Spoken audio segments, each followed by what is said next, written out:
அவரை நோக்கி பார்த்தவங்க கண்டிப்பா வெட்கம் அடைய மாட்டாங்க. ஹல்லேலூயா.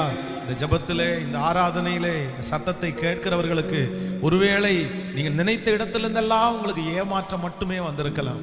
உதவி செய்வேன் என்று சொன்னவர்கள் உங்களை கைவிரித்திருக்கலாம், அவர்கள் உங்களை மறந்திருக்கலாம், அவர்கள் உங்களை நிலையாமல் போயிருக்கலாம்.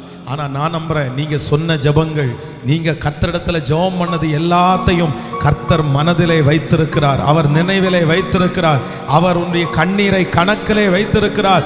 அந்த கண்ணீரை கர்த்தர் மறக்கவே இல்லை. ஏற்ற நேரத்திலே ஒத்தாசை கர்த்தர் வானத்திலிருந்து உங்களுக்கு தருவேன் என்று கர்த்தர் வாக்கு கொடுக்கிறார். ஆமென். ஆண்டவர் தரும்போதுதான் நீங்க நினைப்பீங்க மனுஷன் தராதது நல்லது அப்படின்னு நீங்க நினைப்பீங்க. ஆமென். நான் சொல்றேன், மனுஷன் உங்களுக்கு ஒத்தாசை செய்யாதது நல்லது. எத்தனை பேர் ஆமோதிக்கிறீங்க? மனுஷன் எங்களுக்கு ஒத்தாசை செய்யலையேன்னு நீங்க வருத்தப்படாதீங்க. அவங்க தராதது நல்லது.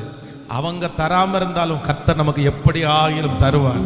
நீங்க மனுஷனிடத்துல கேட்டு கிடைக்காட்டாலும் ஆண்டவர் கேட்காமலே உங்களுக்கு வழிகளை கர்த்தர் திறப்பார். ஆமென்.